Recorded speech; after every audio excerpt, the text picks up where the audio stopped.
November, one of our last Platicas Poderosas for the year. To kick it off with introducing our moderator. Uh, First of all, thank you for joining us this morning as we kick this off. Moderating is myself and our chapter chair from Fort Worth, Tanisha. I want to thank Tanisha for taking the lead on this Platica as well. Good morning. First thing, good morning. She's at a football game, supporting her grandson. We always, kudos to that. That's actually a difficult feat to conquer. Before we begin, I want to make sure that we have a few housekeeping things. Let's take care of that first. If we can ensure all your mics are muted, and a lot's going on a Saturday morning at home, especially if you're at home. So we want to just make sure we are able to listen and really absorb what's going on and what we're talking about.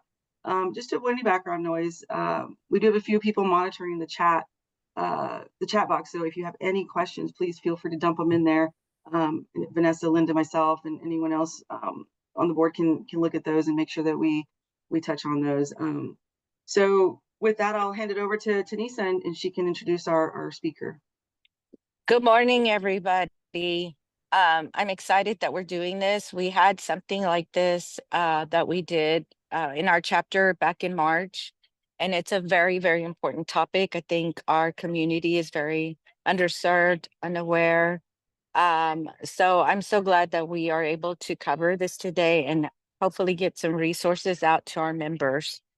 I would like to first of all introduce our presenter, Brent Cox. Originally, Diana Vivas Monroe was slated to present, but she had an unexpected family situation occur, and Brett has generously and graciously agreed to take over on her behalf. Brett Cox, is a wonder of the grandson home care in Waco, Texas, and has experience both as a caregiver, administrator of a home care company, dementia educator, and senior advocate. He has a passion for helping seniors receive high quality care that they deserve. So if you could please help me welcome Brett. Thank you. Thank you, Brett. So Brett will come on here in a second. I just want to introduce the topic. We all know Alzheimer's disease and dementia have become increasingly prominent topics as they affect a growing segment, especially of our Hispanic population. Understanding these conditions is crucial as they significantly impact individuals and their families and us personally. Alzheimer's is the most common form of dementia, accounting for 68% of cases. And research actually suggests that lifestyle choices, the things that we do daily, significantly influence brain health and can help reduce the risk of developing Alzheimer's and dementia. And Brett will help us understand how our healthy habits influence brain health, and he'll discuss steps with us, how we can discuss steps we can take to ensure we are on the right path. So Brett, the floor is yours. Take it away. Again, please feel free. I know this is a touchy topic. A lot of us are experiencing some of these things at home, with our families, loved ones, with our personal self. So any questions, please dump them in the chat. Brett will help us get through those and get those answered.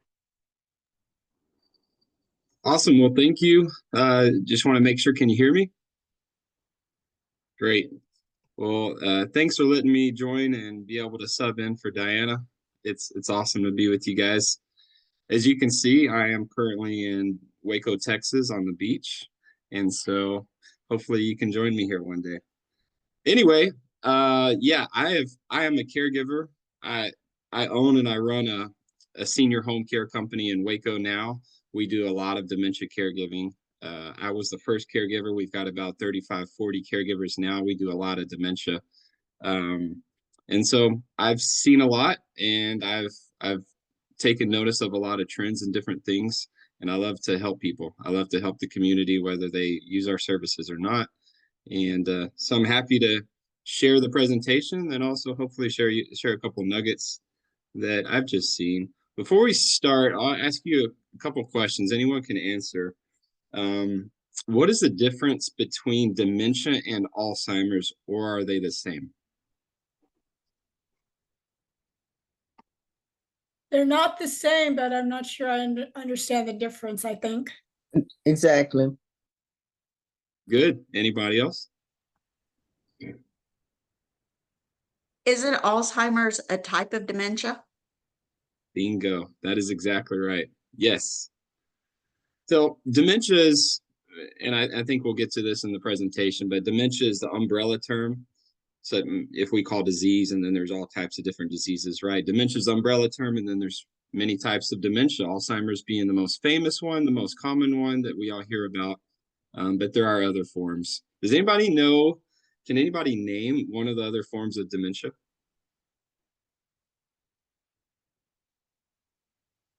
Yeah, they're very rarely known, but there's about 5 that are kind of more common.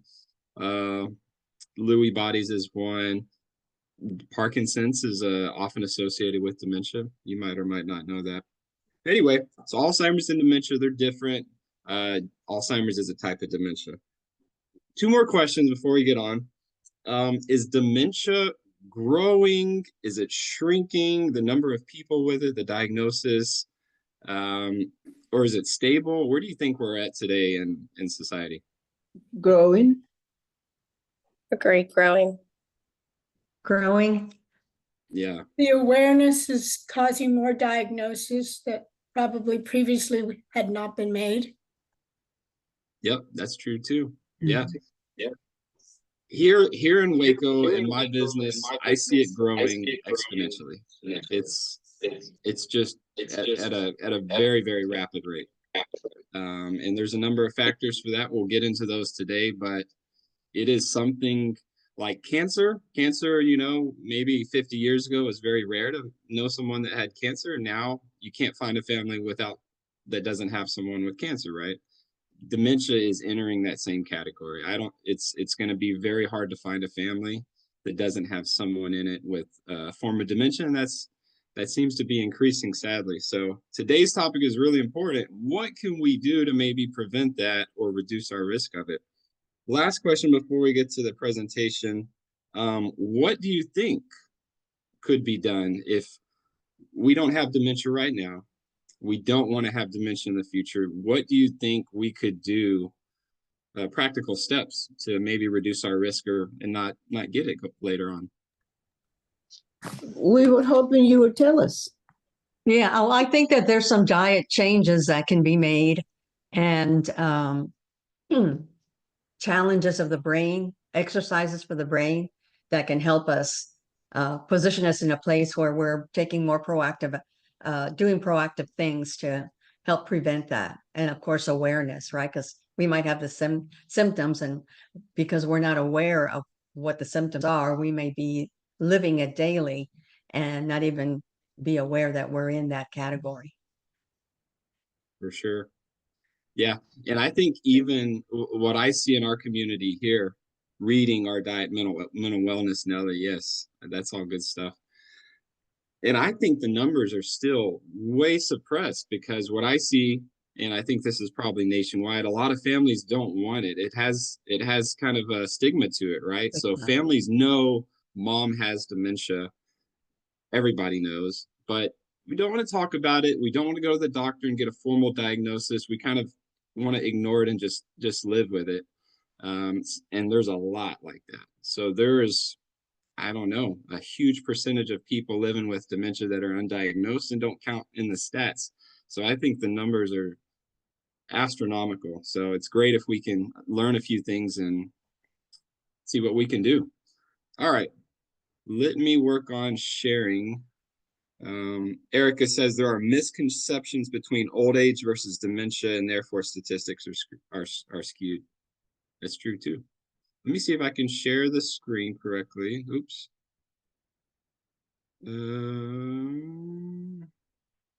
There we go. All right. Can you see the presentation? Yes. Great. All righty. So healthy living for your brain and body. I'll ask one more question. Brain and body, but we're talking about dementia. Is dementia a brain disease, or is it a full body disease, or how do those two work together?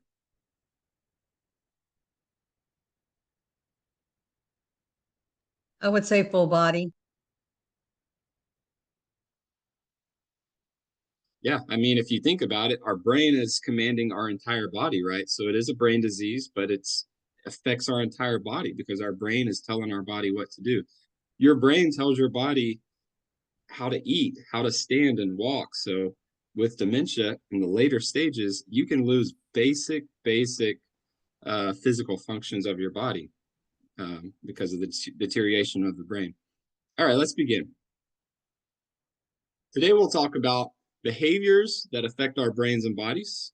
We'll talk about different things that we can do, ways that we can improve. Here's some of the main topics: sleep, smoking, mental health, physical activity, balanced nutrition, cognitive engagement, social engagement. You guys mentioned all of those, I think, except for the last one. But these are all common sense. These are all basic things. And what I tell people often is the same things that you know to do for general health, for not getting cancer, for example, is the same things that you would want to do for not getting dementia, so to speak. It's basic healthy things: eating properly, getting sleep, reducing stress, being in the sun, you know, all brain stimulation, all of these things for general health. So there's nothing that's going to surprise you today, but it's all great to hear and to learn and to remember, because whatever we do here is going to help dementia. It's going to help our health in general today. It's going to help our blood pressure. It's going to help cancer and everything else. So the brain's the control of the body. We know that. Over 100 billion nerve cells. So the signals are traveling through the brain. There's memories, there's thoughts, there's feelings. Alzheimer's disease destroys brain cells. And it can be seen a lot of times in the PT scans. You can see brain shrinking. You can see different neurological connections that are being destroyed. The heart-brain connection, they're interrelated. What you do to protect your heart can also help your brain continue to operate at its best. The brain needs blood flow. Depends on oxygen, adequate blood flow. 20 to 25% of the blood from every heartbeat is going to the brain. Here's a good question. This is a test for all of you. You can put it in the chat. You can unmute and give your answer. Alzheimer's is a normal part of aging. When you get old, it's just part of it. You're going to get Alzheimer's if you live to be old enough. Is that true? False. It's false. It's false. It's not normal. It shouldn't happen. However, one of the greatest risk factors is age. So it kind of goes like this. Currently, you and I are both on the curve that's going slow and steady upward, our risk for dementia as we age.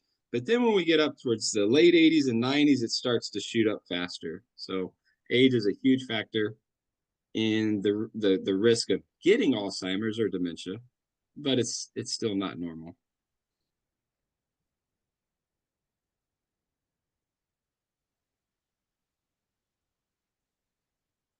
So dementia, we all think about memory loss, right? Memory loss is really kind of one of the first notable signs of dementia, but it's a one-way train. Dementia is not curable. There's no drug out there. There's nothing out there. There's some pills that are out there that are FDA approved that are meant to lessen the symptoms. But once the dementia train is rolling, it's going. There's no stopping it, and it's going to continue, and the disease progresses, unfortunately. So dementia is a general term that describes problems with thinking and memory that are severe enough to interfere with a person's daily life. So that's kind of the key right there. Interferes with a person's daily life. So there's another Alzheimer's class, and it's called the 10 warning signs of dementia. And one of the things it goes through, it talks about, here's what's normal as you age, and here's what could be dementia. And basically, if I boiled it all down, for one of the examples would be losing your keys. You don't know where you put them, can't find your keys. It happened to me when I was a teenager. It happens to us at every age. Not necessarily a sign of dementia. We'll find them later. We can, oh yeah, later in the day it hits us. Oh, I forgot that I left them in my purse in the bedroom or whatever it was. Person with dementia, they can't retrace their steps. And that might be a daily thing. They don't know where their keys are today, tomorrow, the next day, and after that. So If it's a one-off occurrence, not a dementia symptom necessarily. If it's interfering with your daily life, that's when we're starting to think dementia. So Alzheimer's disease is the most common cause of dementia. No cure for Alzheimer's. There are drug options that can help with symptoms, may have the ability to slow the disease progression. I think some of them try to say that it slows the disease. I don't know that there's any actual anecdotal or statistical proof that that's actually true. People have hope, though. So I think we all know this, but this is true, and this affects what causes dementia, for example. And so the genes, yes, our genes. So it's a mixture of everything, right? Cancer can be a mixture of everything. Health in general can be a mixture of everything. We can't blame it all on one thing. Our genes, our family history, for sure, our environment, and our lifestyle. So obviously genes and family history, we can't control that. So we're not going to talk much about that today. Just know that it plays a factor, but we can control our environment. We especially can control our lifestyle. So healthy habits.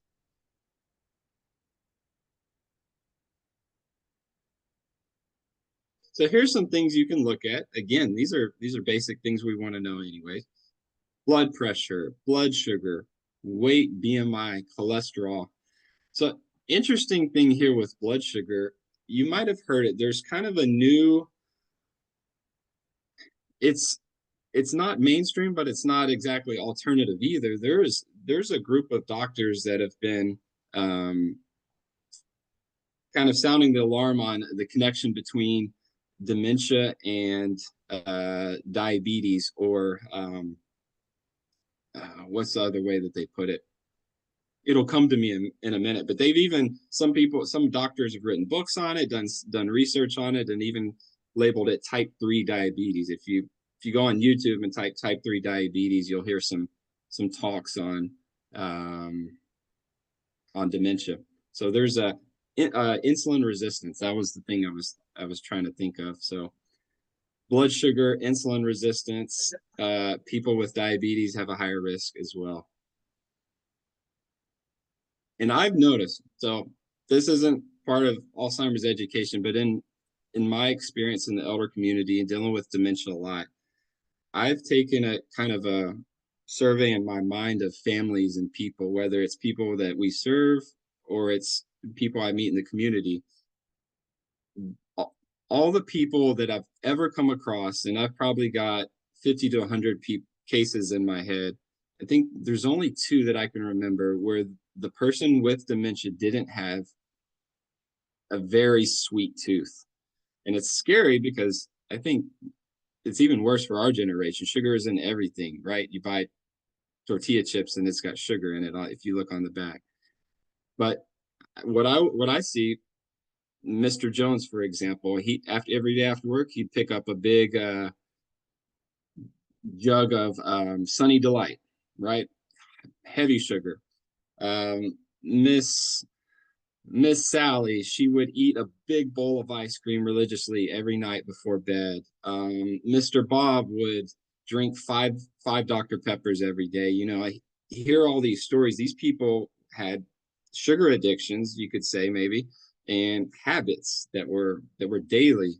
I see that there's a common thread, and I don't know, it speaks to me, at least when I see all that. What the science tells us, many factors increase the risk of heart disease and stroke, but it's also the same for dementia, hypertension, diabetes, midlife obesity. Good cholesterol is good for the heart, and what's good for the heart is good for the brain. So again, you don't have to remember after this speech a whole bunch of new medical ideas and ideas for getting healthy to prevent dementia. It's the stuff we already know. And I guess that's pretty cool, because if you've had a focus on maybe losing weight, well, the same stuff that's going to help you lose weight and bring down the blood pressure and cholesterol is also going to help reduce the risk for dementia. So that's good, 2 for 1. It's never too early or too late to incorporate healthy habits. True or false? Easy one. Hopefully true. Right. Better late than never. That's true. Here's some more tips. Again, not groundbreaking, but good to remember. Quality sleep, smoke free, take care of your mental health. So that could look a lot of different ways, but mental health, dementia, it's the brain, right? Get moving, eat healthy, challenge yourself, stay connected. So yeah, challenge yourself. You know, if in my business, I see a lot of elderly people, they just become, now they're just sitting in a recliner and watching TV all day. That's increasing the risk factor because they're not, no brain stimulation, no challenging, you know, even if it's doing puzzles or something like that, anything is better than nothing, and it does help as well. Staying connected. A lot of elderly people are isolated, alone in their homes or wherever that might be. Connection is important.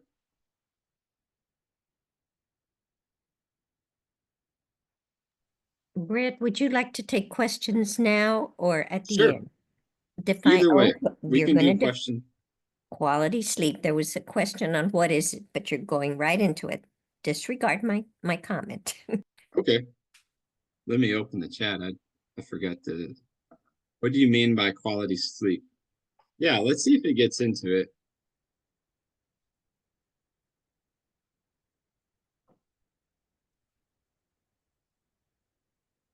It's not going to tell us exactly what, but I think we all know you need a certain, I think the standard is still around 8 hours for quality sleep or for the duration. But then what about quality? If you're waking up every hour to go to the bathroom, you got a baby and they're waking you up. I mean, obviously it's not going to be as quality as if you're sound asleep through it all, going into the deep sleep. But inadequate sleep can cause problems with memory and thinking. We've all experienced that, right? You've stayed up all night and you realize you're not as sharp the next day. So here's a question. Does the person with dementia know? Says Cecilia. Yes, it kind of depends what stage. So usually people at the beginning, in the early stages, there's people that are in denial, but they're aware, you know what I mean? There's people that realize something's off. I'm not as sharp. My memory's not as good. But then as the disease progresses in the middle, later stages, they can kind of be so out of it that they're unaware. So at the beginning stages, typically they are aware unless they're in denial. That's usually what I see. Let's see if there's any other questions. I can sleep but get no rest. Anyone else feel? Yeah, I think there's a lot of people like that. So here's some tips. What kind of environment helps me sleep? What changes might help me create a more peaceful sleep setting? How can I minimize disruption? So I'll open it up. If anybody has sleep tips that have helped you, let's share it with each other. One that has helped me that I stole from my wife is she sleeps with earplugs. We have 2 little kids and we have a puppy. So all 3 of them have a chance of waking us up. And I never put my earplugs in because I'll be the one that wakes up and helps if there's anything needed. But recently I wasn't sleeping good. So I started putting my earplugs in and it made a huge difference in my sleep, actually. Not hearing anything, and I slept a lot deeper, I found. What tips does anyone else have for getting good sleep that works for you?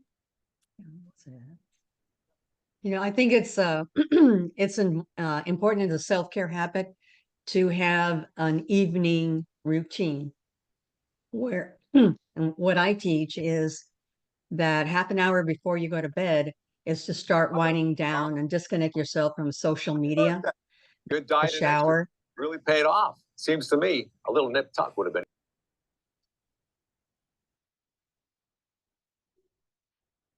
Sounded like a soundbite. Yeah, what about, does anybody have a tip for turning your brain off? I've had that issue too. Well, I hit the pillow and then all my brain turns on, all the thoughts from the day that I didn't have time to process. Anybody have any tips on that?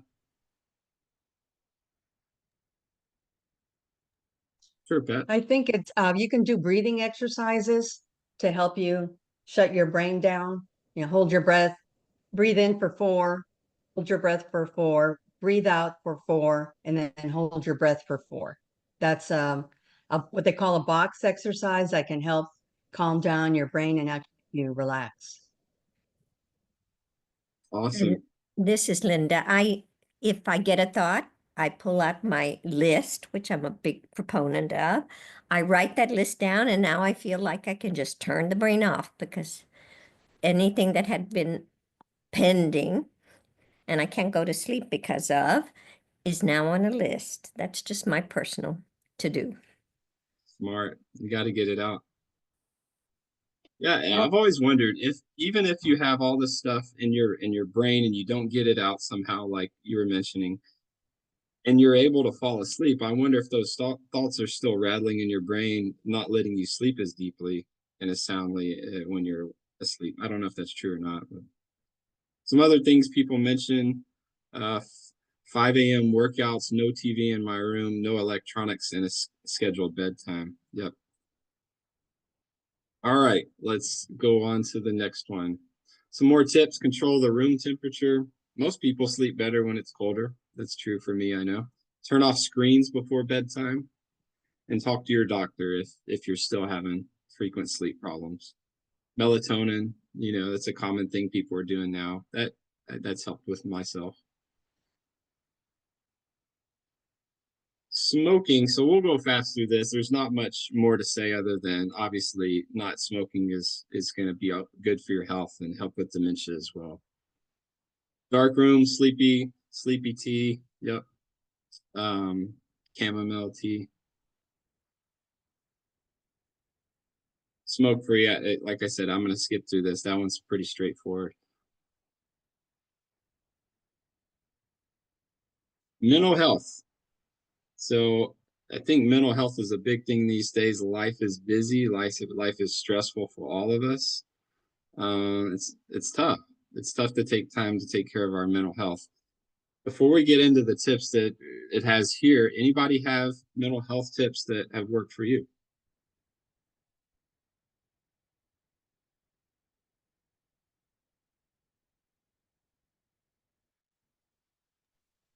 What about a walk? I know that's worked for me.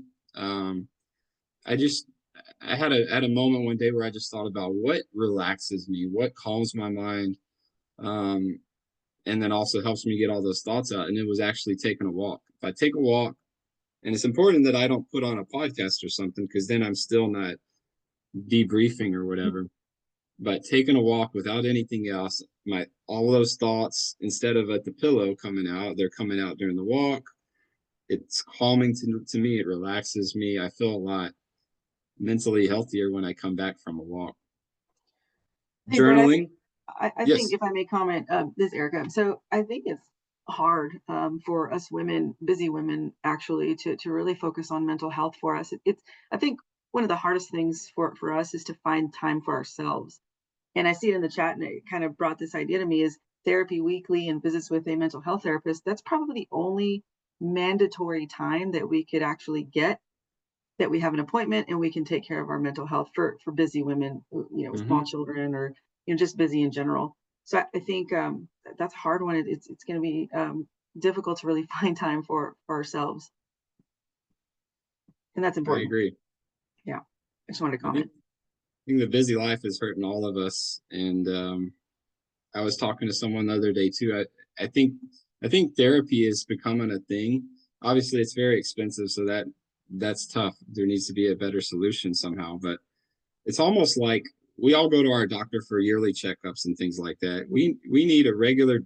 We go to the dentist regularly. We need to go to therapists regularly. I think we all do in 2024.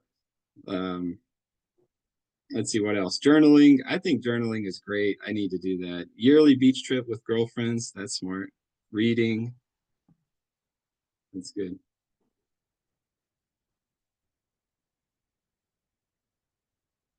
Pay attention to your stress level and any symptoms of anxiety, depression, or other concerns. These affect the health of your brain. Many healthy habits contribute to good mental health. Have you noticed that? I notice when I eat well, I'm just feeling better totally, emotionally, spiritually, physically, mentally, everything. That's a good way to relax. Yep. Here's some thoughts to help with mental health. What are some things that you enjoy doing? Again, time's an issue, but if there's a way to make it work, maybe there's a way you can do two things at the same time. Maybe you like to sit outside and drink coffee. You can sit outside and drink coffee, or maybe you like to sit outside and every morning you're drinking coffee anyways. Well, maybe now you can drink your coffee outside, calms you down. I don't know. How can I build breaks into my day? We can all do that. There's definitely a way, 5-minute walk or just getting up from the desk for a minute. We can do it. How can you focus on self-care? So we can find stuff. We're not going to avoid the busyness and the difficulty, but we can probably find something. Other tips: take a nap. Good luck with that. Go for a walk, dance, do something happy, sing a song, bake a treat, read a book, watch a funny video. Yeah, that one's interesting. The funny video. Remember that movie, Robin Williams movie where he went to the hospital and all the kids, do you know what I'm talking about? And it was like funny therapy for them. There's some Patch Adams. Yeah, there's something real to that. Laughing.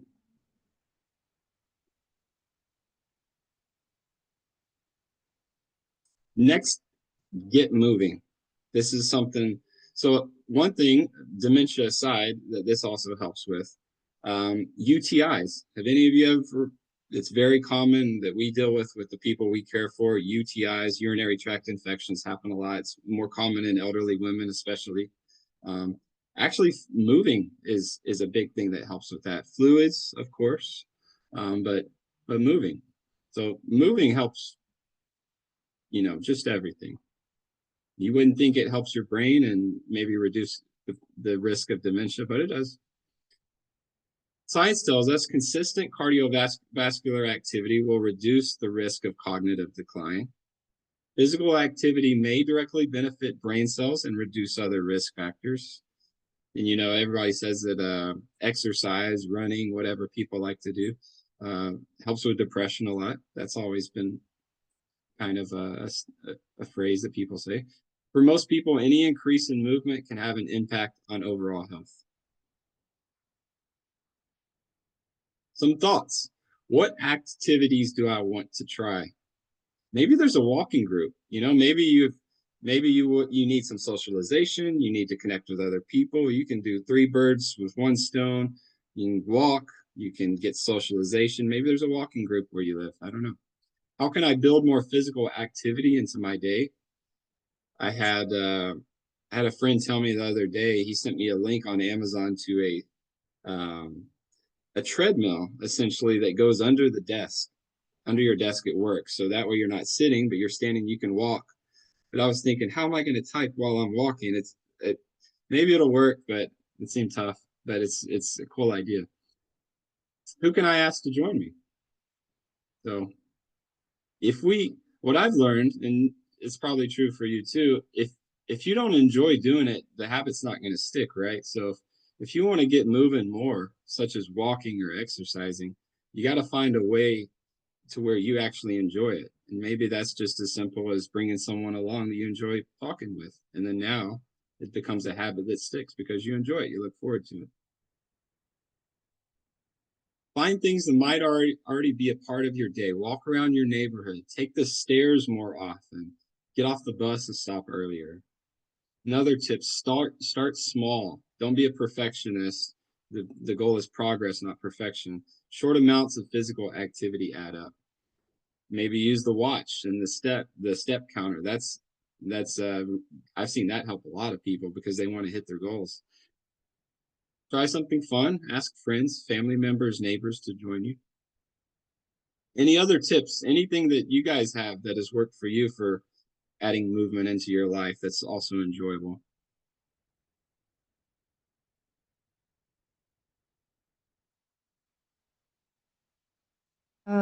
I like to garden.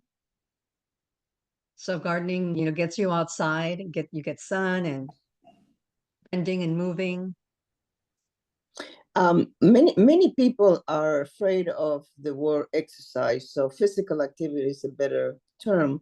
But I find that doing things in what I call inefficiently increases your physical activity without you even realizing. For example, if you bring in your wash from your bedroom to your washroom, do it in small bundles instead of trying to carry the whole bundle.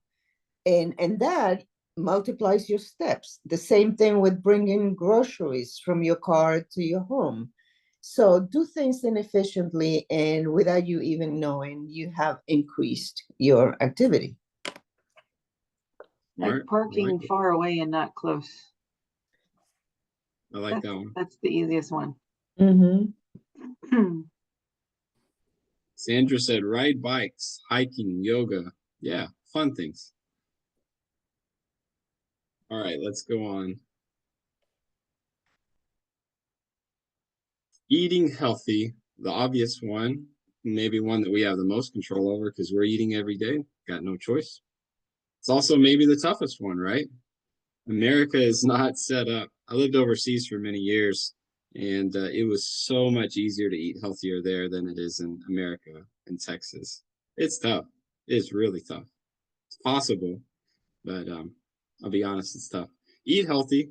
Overall healthy diet may reduce your risk of many diseases.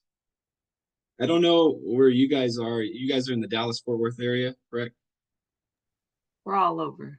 All over. In Waco, we just got a place called Salad and Go, and that's been my new go-to lunch place. It's not expensive. It's a salad instead of fast food. I feel like, and it tastes good, so it's been a positive switch in my diet, I think. What the science tells us, what's good for the heart is also good for the brain. Nutritious food is fuel for the brain. Eating a balanced diet may reduce your risk of heart disease, cancer, Parkinson's, Alzheimer's, stroke, and diabetes.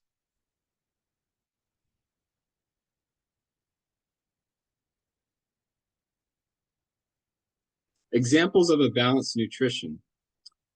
Fruits and vegetables, nuts and beans, whole grains, lean meats, fish, poultry, healthier fats, limited sugar and salt.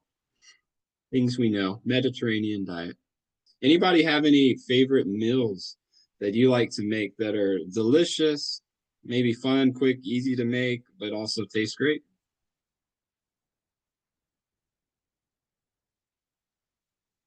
I've I heard a don't lot of nec- people. Go ahead, Go Linda. ahead, Erica.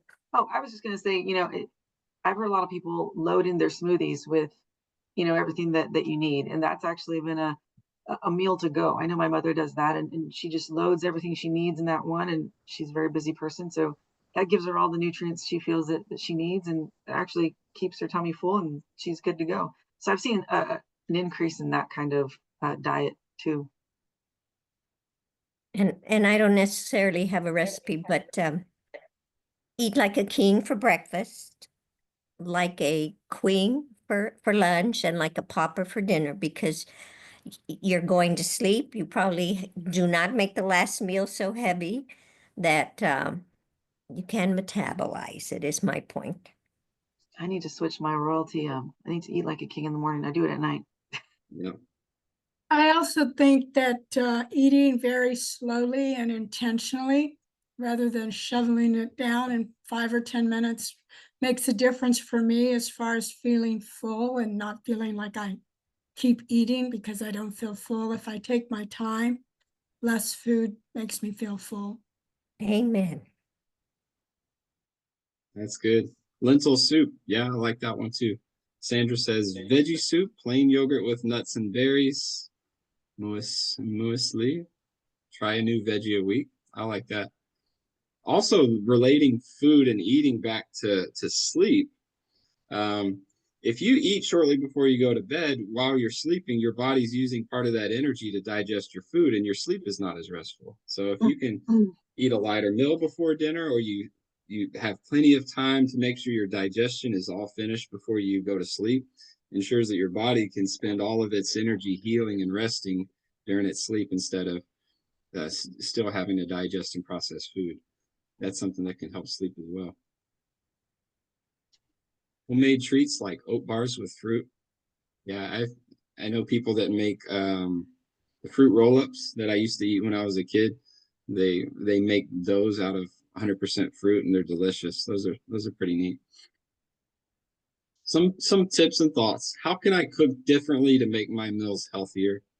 What healthy foods can I swap in? What new foods am I willing to try? So, questions we know. I know one thing my wife has done years back. We made the switch, and now we're good to go on it.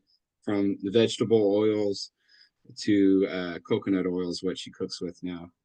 You get the taste a little bit at the beginning, and some people like coconut, some people don't.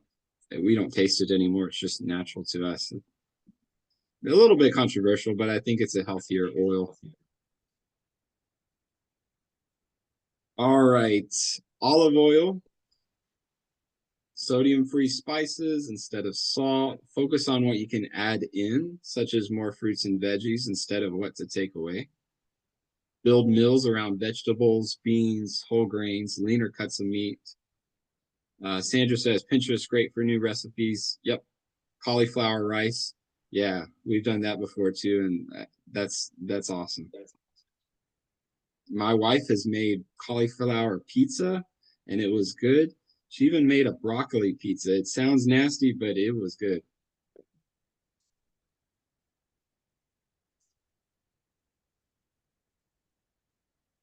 Vitamins and supplements, yeah, there's good and bad. It's kind of mixed there.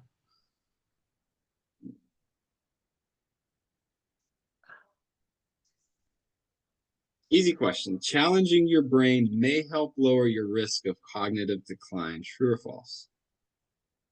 True. Yep, of course.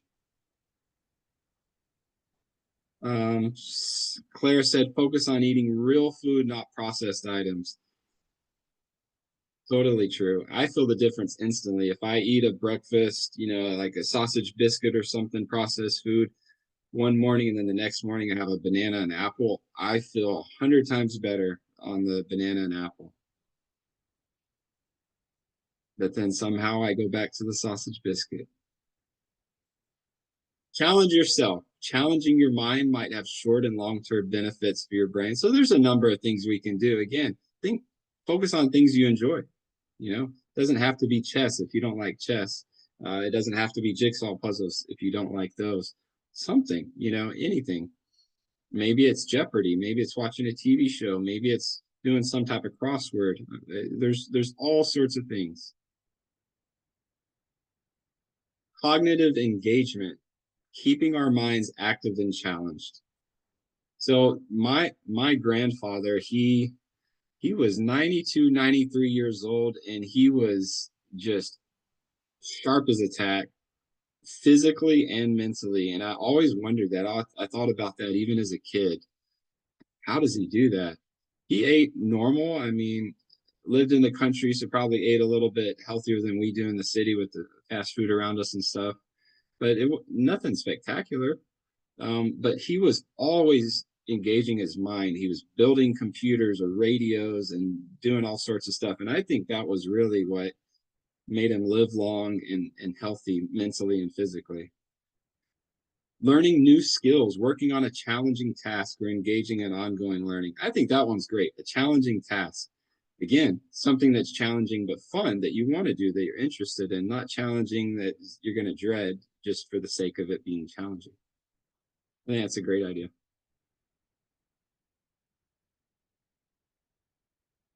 Keeping your mind active forms new connections. So think about that.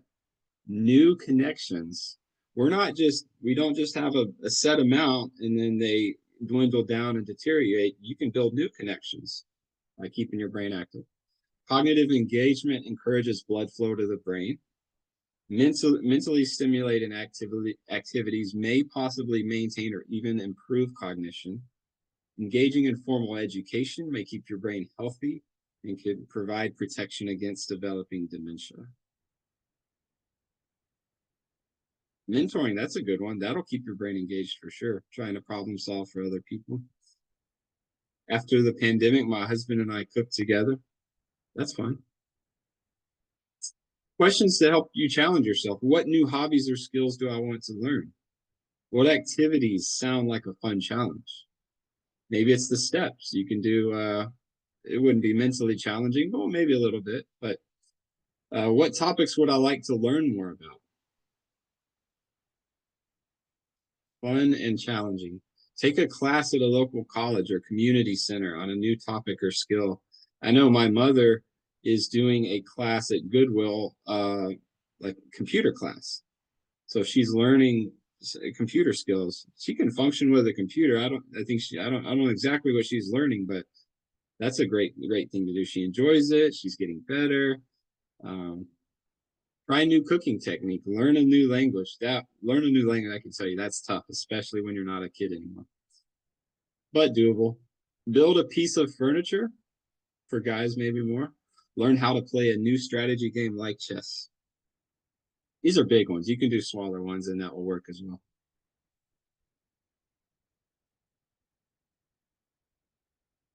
Staying connected. There's the old phrase, she died of loneliness. That's a real thing. It is. Staying connected, overall mental health, emotional health, physical health, everything's connected in our body.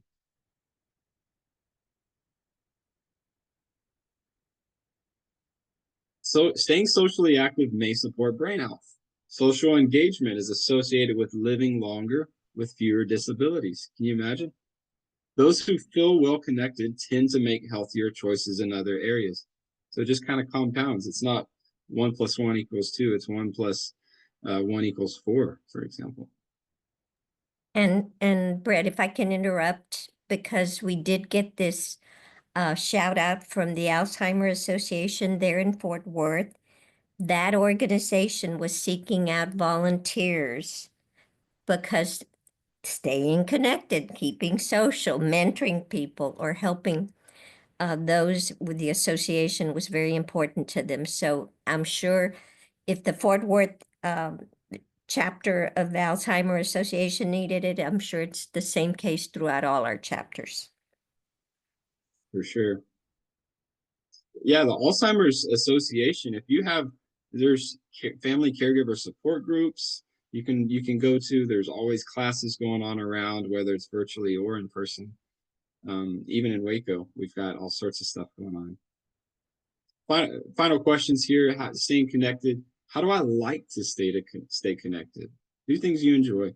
How can I get involved in my community? Are there any clubs or groups I would like to join? I think there's so many different groups and opportunities out there. The tough part isn't that is there a group. The tough part is finding out about the group. Let me see. So we just got a few minutes left. Let me see if I can get to the roundup. So there are things we can do. We all know this. Get quality sleep. Be smoke-free. Take care of your mental health. Get moving. Eat healthy. Challenge yourself. Stay connected. So these are all the things, basic things. It's going to improve our happiness too, right? And it's going to improve our mental health, our physical health, reduce our risk for dementia, cancer, diabetes, and everything else.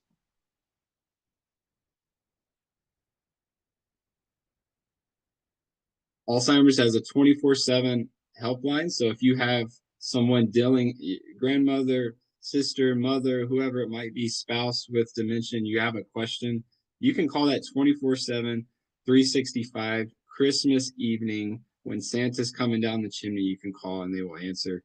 ALZ.org, it's the website. Community Resource Finder. This one, I'll be honest with you, is not always as up to date as it should be. It's best if you have someone in your local community that is connected in the Alzheimer's and dementia community to ask them if they know the best places. But they do have stuff there. Sometimes the classes are closed or they don't have new ones posted as updated as they should be. Last thing I would say, dementia is not something to put on the afterburner. Put it up there right next to cancer. It's coming at us. It's just going straight up. And I, from my personal opinion, I think it's accelerating even faster as the days go. So we all have got to do something to prevent it. Dementia is a tough disease. So, but we can do stuff about it. Any final questions? Brett, is there information about the prevalence of dementia in the Hispanic or Latino community being higher than in other demographics? Yes. So, and I'm 95% on this, but not 100%. And I think a quick Google search could probably give it to you. But some of the other Alzheimer's presentations go through that. I think the risk for dementia in the African American community is 2 to 3 times more. In the Hispanic community is 1.5 times more. And then Caucasian is, I guess, the baseline. So 1.5 times Caucasian, and for whatever reason, they don't give any information as to why, but I think those are the stats. What about this? Men or women, who typically has dementia more?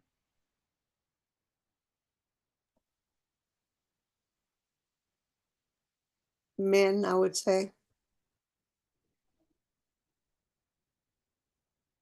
It's actually women, overwhelmingly women. If you go, you can see it here.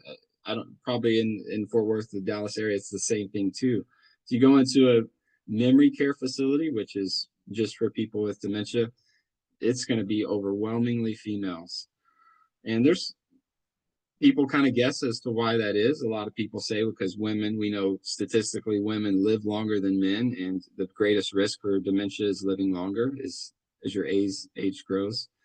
But it's typically females. There's a memory care facility here in Waco, and at any lucky moment they might have 10% males. A lot of the times it's 0%. It's all females. Not that men don't get it, they do, but for whatever reason, women dominate it a little bit. Any other questions? Sometimes we don't put ourselves first. We're taking care I of, was just going to say that. Yeah. we're taking, Historically, yeah, yeah. go Yeah. for it, Erica. Yeah, I was just going to say historically that's been, when you get to the generation now, women are probably going to take care of them more. It's be interesting in 20, 30 years to see if those statistics shift over to men. Because if you just in watching the presentation in mental health and the behaviors over time, that's not something that women have put at the forefront of their lives until maybe 5-7 years ago. So it's going to be interesting to see if there's a shift.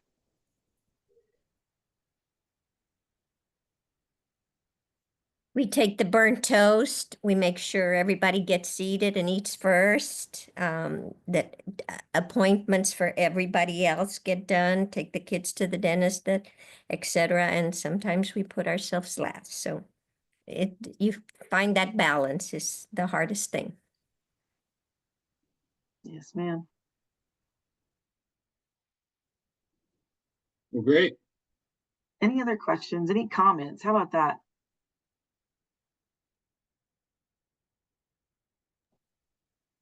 Well, thank you, Brett. We want to thank you on behalf of the Hispanic Women's Network of Texas for taking the time out of your Saturday, and everybody for joining us on a Saturday. I know that's 10 o'clock in the morning is kind of right in the middle of everything that we're all doing, as we've all discussed. But thank you, appreciate that. A lot of good information.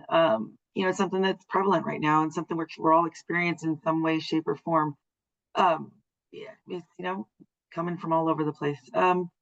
Anything else, Linda? Anything else that you want to add? Anybody from the audience? I appreciate the chat. I mean, that was great. I love the engagement. So anything else that we have? We have 3 Platicas scheduled for 25. If there are people on this call that would like to help organize those, please send Erica, the chair, Erica Lopez, an email.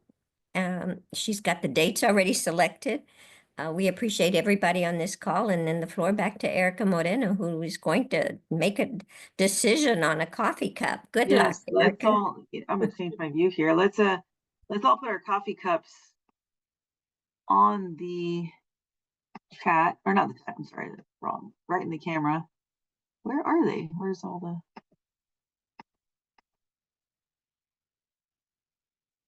I'm a little biased. I'm gonna have to go with Wilma. Frida is Frida. I'm gonna say Wilma Lopez will be our Thank winner. you. This was a gift from my sister. I actually have a set of 4. Looks hand painted. Looks great. Thank you. So we will give your name to Erica Lopez, the chair, and then I'm a little disappointed that my mother did not put a mug and she was joining the Platica. There she is. Nope, no mug. But thank you, Wilma. Thank you for that. And we'll send your name to Erica. That concludes our Platica for November. Again, thank you everybody for joining on this Saturday morning. We always have, insightful topics. Brett, thank you. A lot of information that us Hispanic women need to know and help feed into society. So thank you again. With that, we will conclude. Have a great rest of your Saturday and weekend. Thank you.